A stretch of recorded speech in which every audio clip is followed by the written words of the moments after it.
Bismillahirrahmanirrahim. Assalamualaikum warahmatullahi wabarakatuh.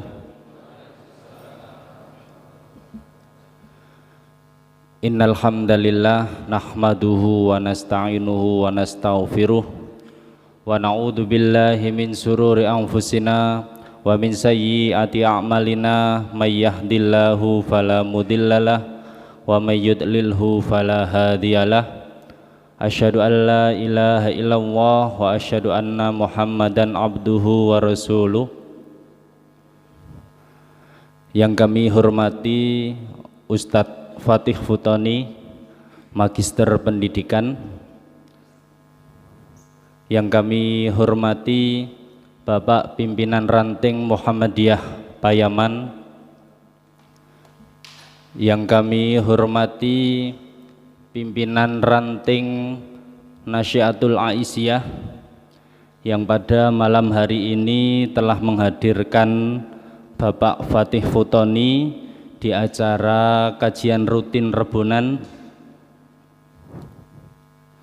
Puji syukur kehadirat Allah Subhanahu wa Ta'ala atas limpahan rahmat, nikmat dan hidayahnya, sehingga di kesempatan malam hari ini kita mampu melaksanakan kewajiban kita, yakni sholat subuh, sholat isya, yang alhamdulillah kita dapat laksanakan dengan berjamaah.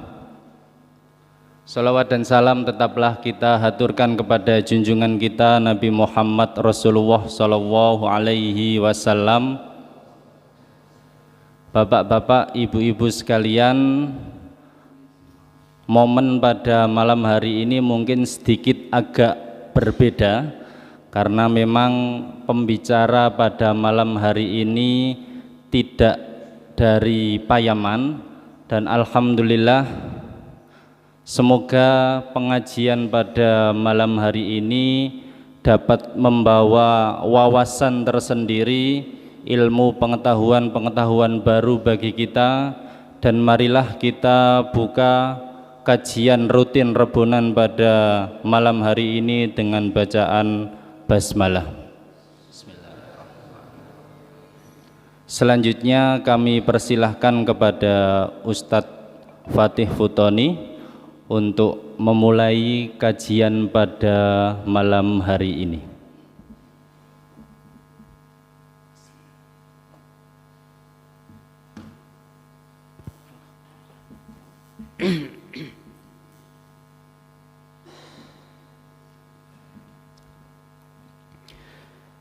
Bismillahirrahmanirrahim. Assalamualaikum warahmatullahi wabarakatuh.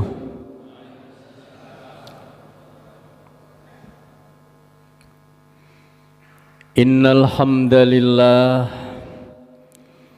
nahmaduhu wa nasta'inuhu wa nastaghfiruh wa na'udzu billahi min syururi anfusina wa min sayyiati a'malina. May yahdihillahu fala mudhillalah wa may yudlil fala hadiyalah. Asyhadu an la ilaha illallah wahdahu la syarikalah, lahul mulku wa lahul hamdu wa huwa ala kulli syai'in qadir. Wa ashhadu anna Muhammadan abduhu wa rasuluh, khatamul anbiya'i wal mursalin. Ma'asyiral hadirin wal hadirat, bapak-bapak dan ibu-ibu para jamaah sholat isya. Pengajian malam Rabu Masjid Al-Jihad yang dimuliakan Allah Subhanahu wa Ta'ala. Puji syukur kita panjatkan kehadirat Allah yang mencukupi semua kebutuhan makhluknya. Tidak hanya Allah mencukupi kebutuhan manusia, tetapi Allah juga mencukupi kebutuhan hewan dan kebutuhan tumbuh-tumbuhan.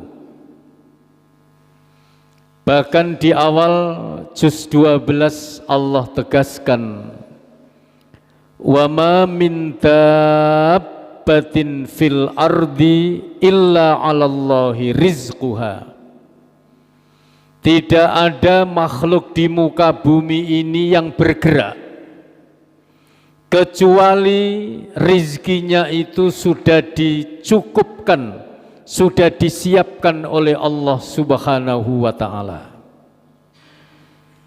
Itulah Allah, tempat kita bergantung, tempat kita memohon, tempat kita menyembah. Salawat dan salam mudah-mudahan tetap tercurah kepada Nabi besar Muhammad sallallahu alaihi wasallam yang telah memberikan tidak hanya mau'idhah hasanah, tapi Rasulullah memberikan uswah hasanah, praktek dan contoh hidup yang baik. Ma'asyiral hadirin wal hadirat yang kita muliakan bersama, jajaran pengurus Masjid Al-Jihad, Masjid Besar Muhammadiyah, Pusat Dakwah Muhammadiyah. Yang kita hormati jajaran pimpinan ranting Muhammadiyah, pimpinan ranting Aisyah, pemuda NA, dan semua ortomnya, para jamaah, aktivis masjid yang dimuliakan oleh Allah Subhanahu wa ta'ala. Mudah-mudahan panjenengan sedaya selalu diberikan kesehatan jasmani rohani secara sempurna. Buk menawi wonten keluarga kita ingkang tasih sakit linu-linu utawi penyakit napa mawon, mugi-mugi segera diberikan kesembuhan, melakune pancer mboten bengkong ya. Sakniki niku masih nom-nom niku nggih akeh sing bengkong mlakune. Tapi wonten sing pun sepuh niku nggih sik kuwenceng. Niki wonten Pak Rifan nih. Sama-sama anggota Majelis Tabligh di PDM. Alhamdulillah. Mugi-mugi panjenengan sami dipun paringi rizki yang lancar melimpah penuh barokah. Min abwabin mutafarriqah, sing dagang lancar, sing guru lancar, sing petani lancar, sing melaut lancar, semuanya sukses, sehat ing dalam ekonomi. Mugi-mugi keturunan kita sami dipun paringi keturunan solihin was solihat. Napa malih teng mriki wonten pendidikan pondok pesantren Tahfidzul Quran Al-Jihad sebagai pusat pengembangan peradaban Islam di masa depan.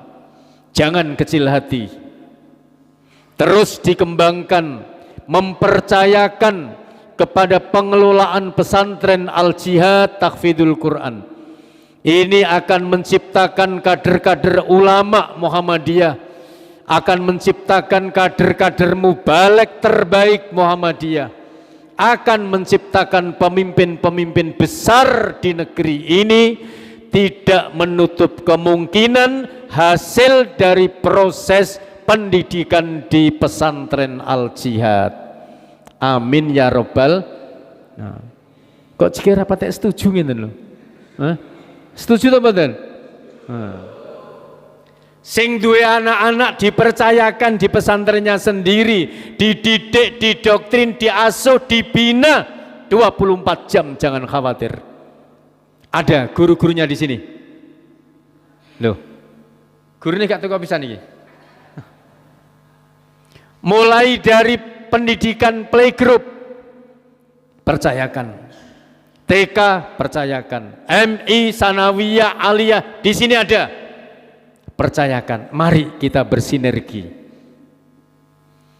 Jika ada kekurangan, berikan tahu kekurangannya kepada pengelola pihak manajemen. Jika ada kelebihannya, sampaikan kepada teman-teman bahwa pendidikan yang dikelola di perguruan Muhammadiyah Payaman adalah pendidikan yang berkemajuan. Syaratnya punya inovasi yang tinggi. Yang kedua, memiliki jejaring lembaga pendidikan yang luas. Itu syarat mengelola pendidikan. Kalau dikelola dengan biasa-biasa saja, maka akan melahirkan lulusan yang biasa-biasa saja. Tidak ada keistimewaan, tidak ada keunikan, tidak ada keunggulan. Tetapi sistem pengelolaannya dengan luar biasa, jaringannya luas, inovasinya tinggi tiada henti, memiliki media sosial yang baik, konten kreatornya luar biasa, maka dan ini bisa dipastikan lembaga pendidikan sebagai pusat peradaban di kalangan Kecamatan Solokuro akan menjadi pendidikan yang solutif, pendidikan yang alternatif. Jangan kecil hati, wahai para pengelola pendidikan. Sayang kadang-kadang keluarga muda itu membatasi kelahirannya, kemudian dibatasi 2 atau 3, cukup sekian tahun yang akan datang panjenengan akan kehilangan generasi. Yang sekarang santri kelas SMP Sanawiyah siap-siap di tahun 2045 Indonesia akan memasuki generasi emas. Sering kami mengingatkan di beberapa kesempatan di wali-wali murid, di lembaga-lembaga pendidikan, siapkan generasimu menjadi generasi emas yang akan datang di tahun 2045. Jadikan generasi panjenengan menjadi penentu arah. Jangan hanya menjadi penonton di tahun itu. Jadikan pemegang orientasi, pemegang kebijakan kemana arah perjuangan Muhammadiyah di tahun 2045. Bergantung apa yang hari ini kita lakukan.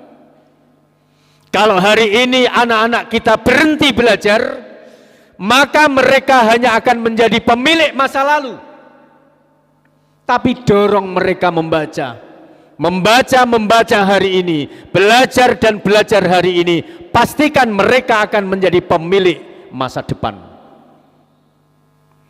Apalagi sekarang masyarakat kita di dunia ini serba darurat. Perhatikan. Darurat kemanusiaan, darurat politik dan kekuasaan, darurat ekonomi, darurat budaya, darurat akhlak, darurat pendidikan, hampir seluruh kehidupan sudah masuk pada darurat. Semua itu sebenarnya disebabkan karena gaya hidup. Hidupnya kakek pola. Ekonominya tidak sehat umat Islam. Wis liyane dikeroyok barikan wong-wong di luar Islam. Ojo sampai wong Islam itu pemegang kebijakan ekonomi strategis, gak oleh nih wong Islam itu sugih. Wong Islam karepe mereka itu dadi kuli, dadi driver, dadi security, cleaning service, itu yang mereka ciptakan. Ya apa sugih iku, ojo sampai wong Islam sugih. Padahal Islam mendorong bekerjalah, ojo urusan ibadah tok. Laisa bi khairikum man taraka dunyahu li akhiratihi wala akhiratahu li dunyahu hatta yusiba minhuma jami'a. Ora saking apike wong sing liyane ninggalno donya tapi liyane ibadah terus donya ditinggalno. Sebalike urip niku urusan donya mawon akhirat ditinggalno. Hatta yusiba minhuma jami'a, kecuali donya akhirat niku kudu seimbang. Fa inna dunya balagun ilal akhirah. Urusan donya iku sebagai jembatan menuju akhirat. Wala takunu kallan 'alan nas, aja sampai ndewek urip iki mbebani karo wong liya. Zaman Umar bin Khattab nanti menyaksikan seorang pemuda yang baru kawin sholat terus di masjid. Ditakoni, "Cung, cara kene napa? Lah awakmu to sing kawin winginane kok?" "Nggih, Khalifah." "Lah kok tak wasi kok sholat beawan bengi? Terus keluargamu, bojomu pok pangani apa?" Dia jawab ngeten, "Bojoku pun ditanggung karo dulurku, wahai Khalifah." Ngono ku gak apik. Wala takunu kallan 'alan nas. Jadi aja sampai ndewek iki urip iku mbebani wong liya perkara ndewek mbelani ibadah, niku mboten bener. Laisa bi khairikum. Kudu seimbang. Mulane wong Islam iku gak oleh pengangguran. Wong Islam itu tetap kudu ikhtiar, pikirannya optimis, menatap masa depan. Bukankah Rasulullah sudah mengatakan, bekerjalah koyok-koyokin dhewek iki ngumpulno donya ape persiapan urip sepanjang masa. Lah ini urusan akhirat, koyok-koyok dhewek iki besok akan meninggal dunia. Fa inna dunya balagun ilal akhirah. Dados itu urusan ekonomi. Darurat di bidang ekonomi, kakean pola, kakean gaya hidup, akhirnya darurat. Coba sekarang sing lanang judi online, sing wedok pinjaman online, sing anak-anake game online, pokoknya serba online. Kepingin sugih kesusu sugih durung wayahe diwayah-wayahno, akhirnya cara perolehannya, ekonominya itu tidak dibenarkan.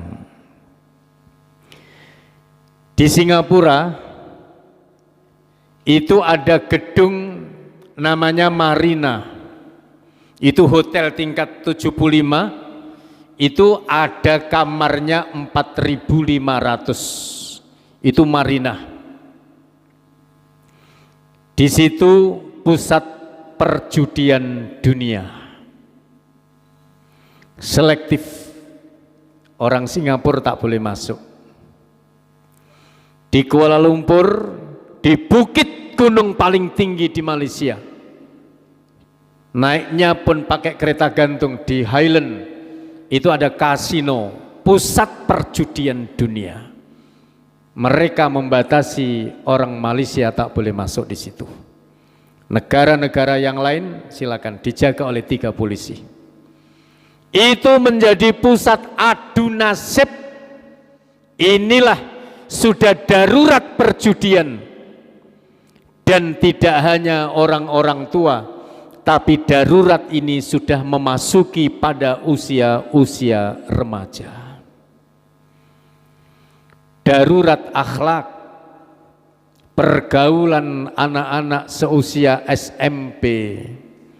Maka pendidikan perguruan Muhammadiyah di sini bagi kami tak hanya pendidikan yang mencerdaskan, jika disentuh dengan nilai-nilai akhlak akan menjadi pendidikan yang menyelamatkan. tidak bangga misalnya menyekolahkan di luar, di negeri, di mana. Lebih banggalah pendidikan di Muhammadiyah, holistic education. Dididik dengan penuh, lengkap, menyeluruh, tidak hanya mengajarkan pendidikan fisik, tapi juga menanamkan kekuatan intelektual. Maka kita bisa melihat, kalau kita bisa membuka muqaddimah anggaran dasar Muhammadiyah, salah satunya intinya adalah isi dari muqaddimah anggaran dasar adalah kita berittiba kepada Rasulullah sallallahu alaihi wasallam. Maka cara beragama kita kalau kita teliti, kita perhatikan, adalah melalui ittiba'u Rasulillah sallallahu alaihi wasallam. Kami ambil contoh ayat. Di dalam beragama itu harus berittiba. Qul sadaqallah fattabi'u millata Ibrahim hanifa wa ma kana minal musyrikin. Kita berittiba kepada agamanya Ibrahim yang telah diwariskan kepada keluarga-keluarganya sampai kepada Rasulullah sallallahu alaihi wasallam. Ittiba. Kita mengambil contoh ayat lain. Di dalam surat At-Taubah ayat ke-100. Perhatikan. Was-sabiqunal awwalun minal muhajirin wal ansar walladzina taba'uhum bi ihsan radhiyallahu anhum wa radwan. Wong-wong sing melbu Islam pertama-tama, orang-orang yang masuk Islam pertama-tama, di antaranya adalah kaum muhajirin, orang-orang muhajirin, orang-orang Mekah, wal ansor, dan orang ansor, orang-orang Madinah. Perhatikan, walladzina taba'uhum bi ihsan, dan orang-orang yang mengikuti ittiba kepada ajaran sahabat, ajaran Rasulullah sallallahu alaihi wasallam.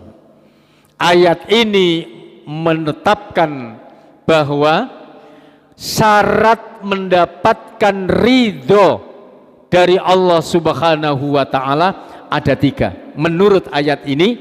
Yang pertama, minal muhajirin, diridhoi Allah, wal ansor, kaum ansor juga diridhoi Allah. Apalagi kalau kelompok mereka ini aktivis perang Badar dan perang-perang yang diikuti oleh Rasulullah, mereka mengikuti. I'malu ma syi'ta, berbuatlah sakarmu. Laqad ghafarallahu lahum, sungguh Allah mengampuni dosa-dosamu. Bagi aktivis para sahabat minal muhajirin wal ansor, mendapatkan setempel oleh Allah bahwa mereka adalah sahabat Nabi dan dipastikan masuk surga, disetempel oleh Nabi, minal muhajirin wal ansor. Nah, kita ini masuk pada yang ketiga. Apabila kita berittiba kepada Nabi, walladzina taba'uhum bi ihsan, dan orang-orang yang berittiba dengan baik kepada Nabi, kepada para sahabat Nabi, radhiyallahu anhum wa radwan, Allah memberikan cap setempel ridho kepada mereka. Mereka siapa? Minal muhajirin wal ansor walladzina taba'uhum bi ihsan radhiyallahu anhum wa radwan. Itu ridho. Maka apa tadi yang saya maksudkan adalah tentang istilah darurat, ya. Istilah darurat akhlak juga demikian. Ada salah satu lembaga tingkat SMP dilakukan penelitian usia 13-14 tahun, dia mengaku sudah pacar masing-masing. Bahkan dia bangga telah bisa check-in di hotel dan dia telah melakukan seperti yang dilakukan oleh suami istri. Itu level SMP hasil penelitian. Lebih banyak lagi adalah kalangan mahasiswa. Maka anak-anak kita, kalau tidak kita dasari pondasi kita dengan akidah, ibadah dan akhlak terbaik, maka kita harus waspada. Di dalam surat An-Nisa keempat ayat ke-9 Allah tegaskan, wal yakhshal ladzina law taraku min khalfihim dzurriyyatan di'afan khafu alaihim falyattaqullah wal yaqulu qawlan sadida. Hendaknya para kalangan tua, orang-orang tua ini prihatin apabila generasi setelah kita muncul generasi yang lemah di bidang akidahnya, di bidang akhlaknya, di bidang ibadahnya, di bidang pendidikannya, di bidang akhlaknya, lemah pula di bidang ekonominya. Ini harus kita cetak tebal garis, kita harus waspada. Karena mereka lebih dipengaruhi HP daripada dipengaruhi oleh pendidikan gurunya. Karena memang sudah darurat, semuanya serba darurat. Darurat kemanusiaan. Coba hari ini negara Pakistan perang, ya, Israel dengan Palestina enggak selesai-selesai. Berapa ribu juta orang yang meninggal dunia. Itu luar biasa. Kita termasuk orang yang aman. Dan keamanan itu adalah rahmat Allah yang luar biasa. Kita bisa nikmati keamanan tanpa ada tekanan dan rasa takut dari manapun. Karena aman kita bisa beribadah. Karena aman kita bisa bekerja, karena aman kita bisa sekolah, karena aman kita bisa beraktivitas seluruh apapun, aman. Dan itu adalah rahmat Allah yang sangat mulia. Wong sing sehat kadang-kadang yo lali. Nek kesehatan itu adalah rahmat Allah yang sempurna. Sing sugih kadang juga lupa kalau kekayaan itu adalah ujian Allah dan rahmat Allah yang sempurna, yang mulia. Makanya Allah tegaskan di dalam surat Saba, wa qalilun min ibadiyas syakur, dengan kelengkapan apa yang dicukupkan oleh Allah itu ternyata sedikit orang yang mau bersyukur. Wa qalilun min ibadiyas syakur. Padahal Allah mencukupi semuanya, mencukupkan keamanan, mencukupkan sandang, mencukupkan pangan, mencukupkan apalagi semua dicukupi Allah. Mari kita menjadi bagian dari orang-orang yang bersyukur. Kita menjadi bagian orang-orang yang walladzina tabauhum bi ihsan. Teng donya niki para jamaah sekalian niki sudah akan memasuki atau sudah nih belum ya? Akan memasuki bulan Dzulhijjah. Memasuki bulan haji. Ibadah yang paling dicintai Allah pada tanggal 10 Dzulhijjah adalah menyembelih hewan kurban.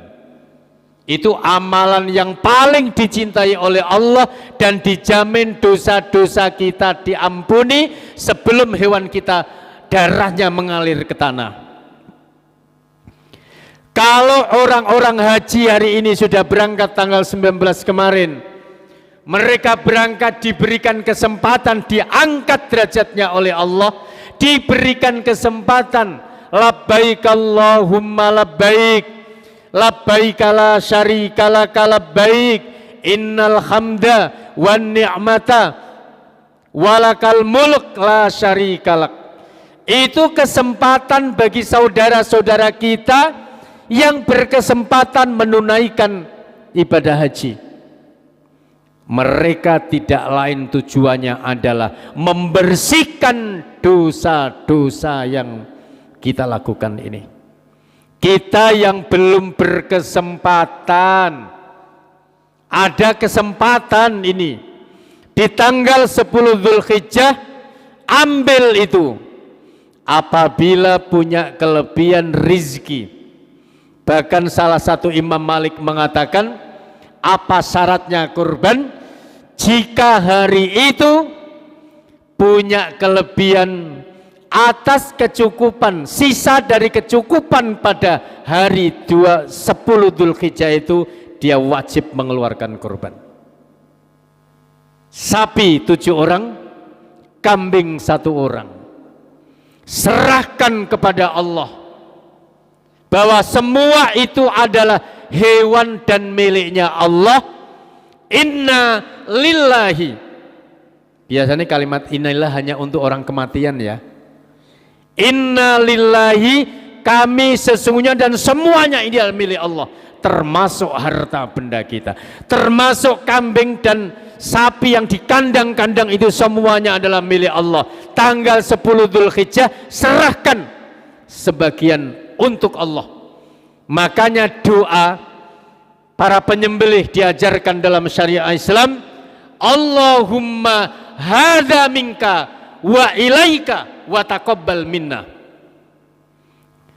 Sesungguhnya ini adalah dari Engkau ya Allah, wa ilaika, dan untukmu lagi ya Allah, wa taqabbal minna, dan terimalah kami ya Allah. Ini doa menyembelih hewan kurban.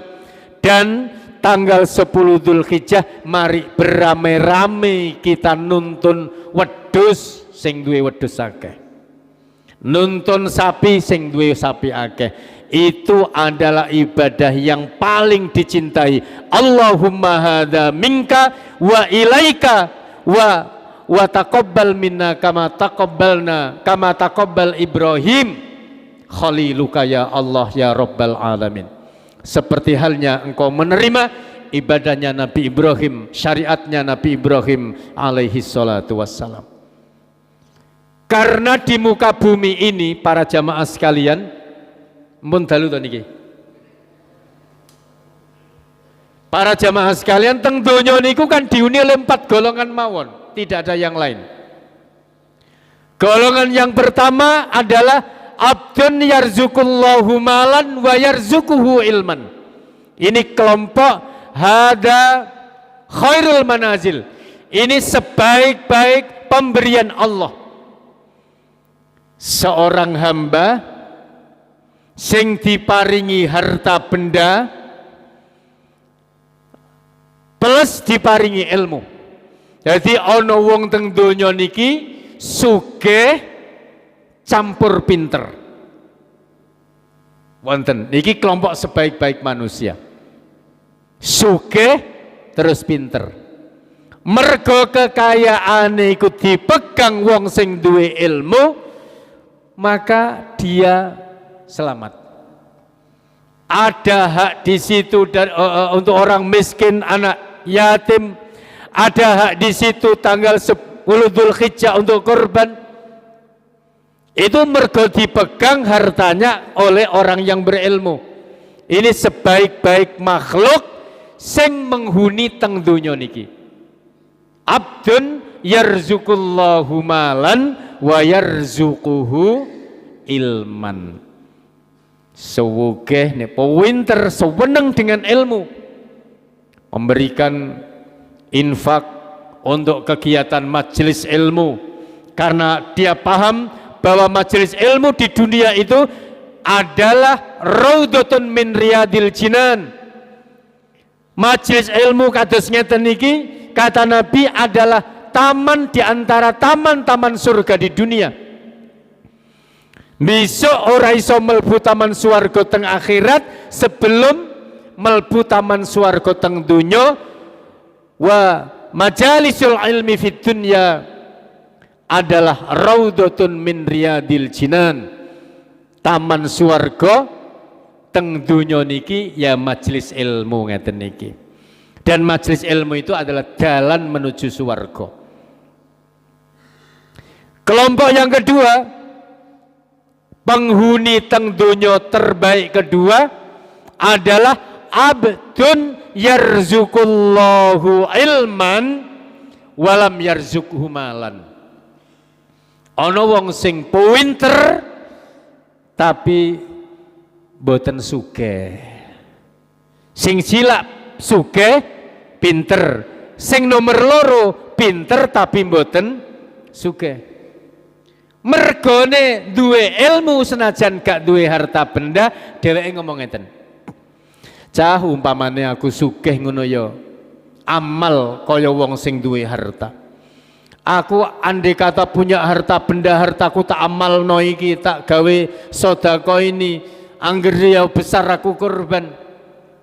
Wong iki mergone duwe ilmu senajan gak duwe harta benda, ganjarane wis padha karo kelompok nomor 1. Dia punya niat yang baik. Walaupun dheweke gak duwe harta benda, tapi niate iku mau, pikirane wis pikiran andai kata duwe donya, pasti donyaku tak infakno kaya wong sing kelompok nomor 1. Duwe donya lan duwe ilmu, nomor loro duwe ilmu boten duwe donya. Sing nomor 3, abdun yarzuqullahu malan walam yarzuqhu ilman. Kelompok nomor 3 iki kelompok sing diparingi sugih tapi gak duwe ilmu. Mergo gak duwe ilmu maka dia binasa. Harta bendanya tidak dizakatkan, tidak diinfakkan, tidak dikorbankan sebagian hartanya, maka apa yang terjadi? Bukankah telah disampaikan oleh Rasulullah melalui ayat-ayat Allah, misalnya di dalam surat At-Taghabun, tidakkah sudah didatangkan berita-berita terdahulu tentang hancurnya umat-umat terdahulu? Itu disebabkan ya karena kecurangan hidup dalam kehidupan manusia. Sing duwe harta benda gak duwe ilmu, maka lakone urip iku curang dalam timbangan, curang dalam takaran. Ini yang menjadikan halakat al-umamus salifah dikarenakan karena al-mikyalu wal mizan, curang di dalam takaran dan curang di dalam timbangan. Itu karena duwe donya tapi gak duwe ilmu. Berita yang dulu zaman Nabi, zaman Sa'labah. Ada zaman Korun. Sampai nek ana duduk-duduk sumur nemu apa sing berharga jari harta Korun. Iku Korun iku wong ndi to asline? Kok angger ana wong gedhok sumur nemu barang berharga jari harta bendane Korun. Itulah tamsil, itulah contoh dari penduduk yang ketiga tadi teng dunya, duwe donya tapi gak duwe ilmu, maka dia celaka. Blas gak duwe pikiran infak, blas gak duwe pikiran korban, blas gak duwe pikiran sedekah, zakat dan lain sebagainya. Sing nomor sekawan iki kelompok sing paling apes. Abdun la yarzuqullahu malan walam yarzuquhu ilman. Ana wong teng donya niku harta yo gak duwe, ilmu yo gak duwe, dheweke miskin dan juga bodoh. Wes iki apes teng donya niku. Urip nek donya sepisan gak duwe donya, urip nang donya sepisan gak duwe ilmu. Loro-lorone ini celaka. Artinya tidak punya langkah-langkah untuk perbaikan. Artinya wis nerimo apa anane, tidak ada ikhtiar. Memang itu qada Allah, ketentuan Allah. Memang Allah itu menciptakan menungso teng donya niku ya modele papat niki. Apal Pak? Patang golongan niku jenengan apal atau mboten? Terus yang kedua, jenengan ini kelompok sing nomor pinten? Mugi-mugi paling nek mboten kelompok sing pertama, ya paling mboten kelompok sing kedua. Empun ngantos kelompok sing ketiga, apalagi kelompok yang keempat, melarat Pak niku. Milanipun kita selalu berdoa kepada Allah, ya. Kita mohon ampunan kepada Allah, banyak membaca istighfar kepada Allah supados kita niki diparingi rizki, diparingi keturunan. Itu karena istaghfiru rabbakum innahu kana ghaffara yursilis samaa alaikum midrara wa yumditkum bi amwal wa banin. Allah akan menambah harta benda dan Allah akan menambah keturunan. Sebabnya karena memperbanyak istighfar kepada Allah Subhanahu wa ta'ala. Itu permintaan dan doa terbaik kepada Allah. 100 ayat lebih di dalam Al-Quran yang memerintahkan tentang perbanyaklah berzikir.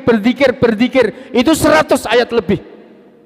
Allah tegaskan, fadhkuruni adzkurkum washkuruli wala takfurun. Salah satunya, inna fi khalqis samawati wal ard wa ikhtilafil laili wan nahar la ayatil liulil albab alladzina yadhkurunallaha qiyaman wa qu'udan wa ala junubihim wa yatafakkaruna fi khalqis samawati wal ard rabbana ma khalaqta hadza batila ya ayyuhalladzina amanu idza nudiya lis-sholati min yaumil jum'ati fas'au ila dzikrillah.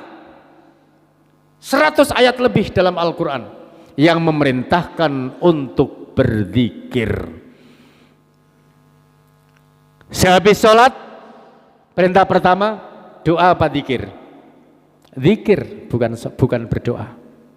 Sampurnakan zikirnya baru berdoa. Itu perintah pertama.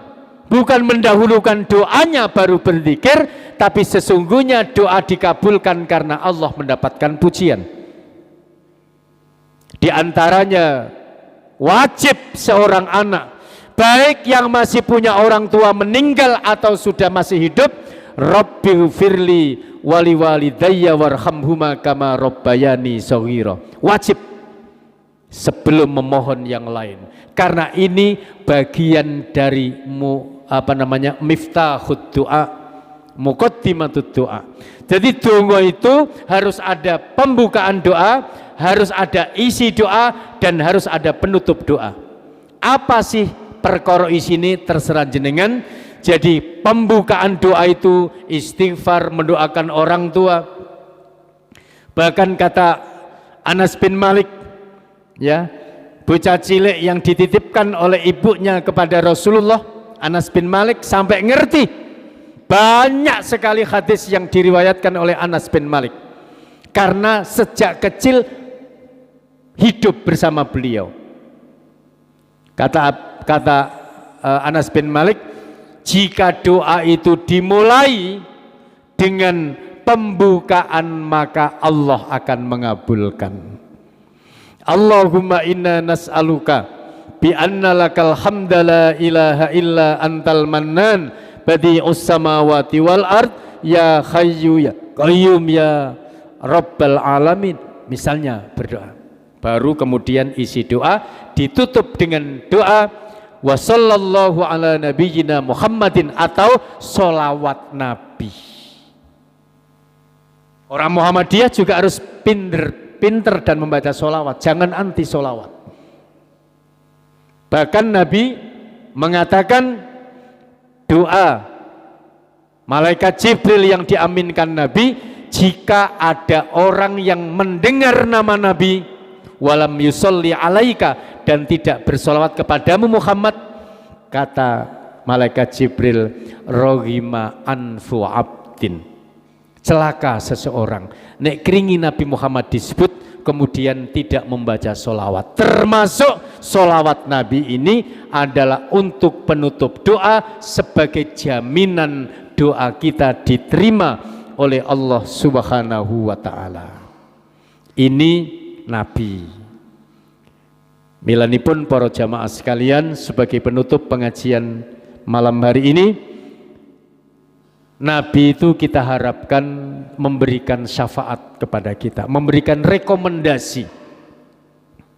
Syaratnya kita mendapatkan syafaat di hari kiamat kelak ada 4. Yang pertama, tasdikun bima akhbar, membenarkan semua berita yang datangnya dari Nabi. Besok iku ono alam barzah, ono malaikat mungkar nakir, ono yaumul ba'as, yaumul jaza, ada surga, ada neraka, ada sirat.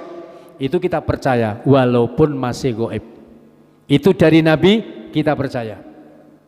Mergi wonten kelompok manusia yang tidak percaya. Yang pertama tasdikun bima akhbar. Yang kedua imtitsalu manahar, ma'amar, melakukan semua perintah Nabi sekuat kekuatan kita. Yang ketiga ijtinabu manaha anhu, menjauhi apa yang dilarang oleh Nabi, ya, dilarang oleh Nabi. Misalnya Nabi melarang wong-wong wedok sing wis balik keluar jangan tidak pakai jilbab, berlakulah yang jujur dalam hidup ini, dan lain sebagainya. Ijtinabu manaha anhu, menjauhi yang dilarang Nabi.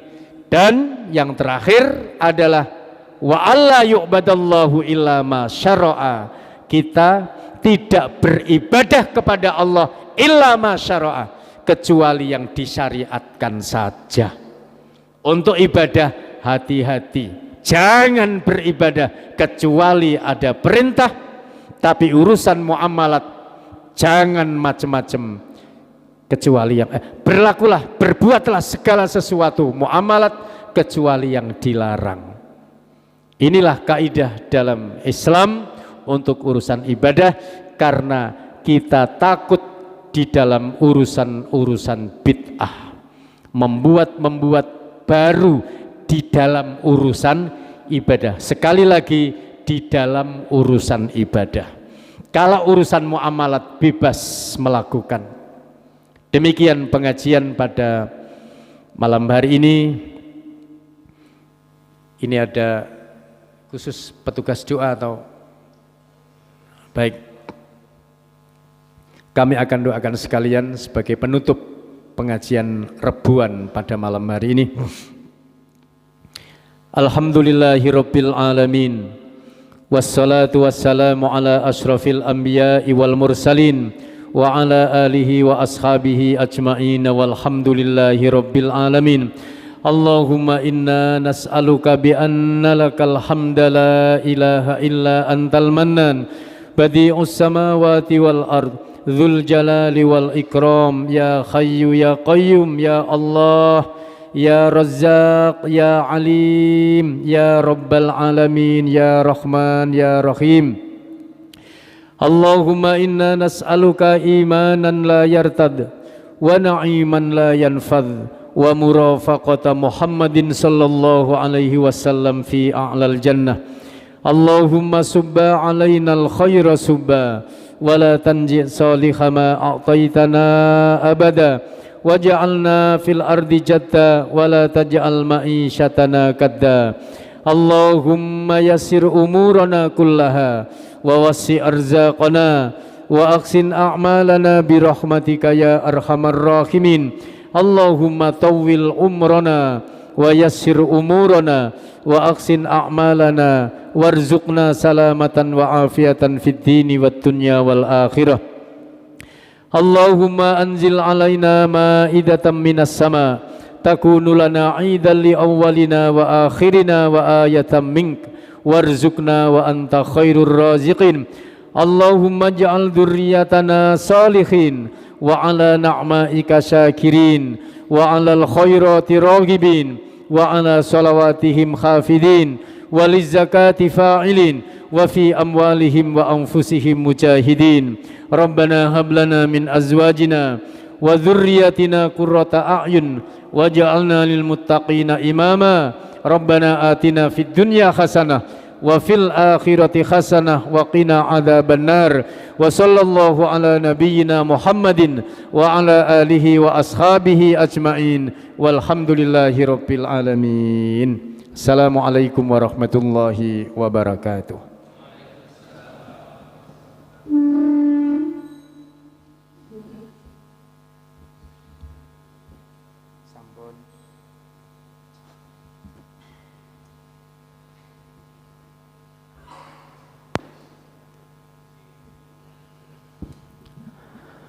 Terima kasih kami sampaikan kepada Bapak Fatih Futoni.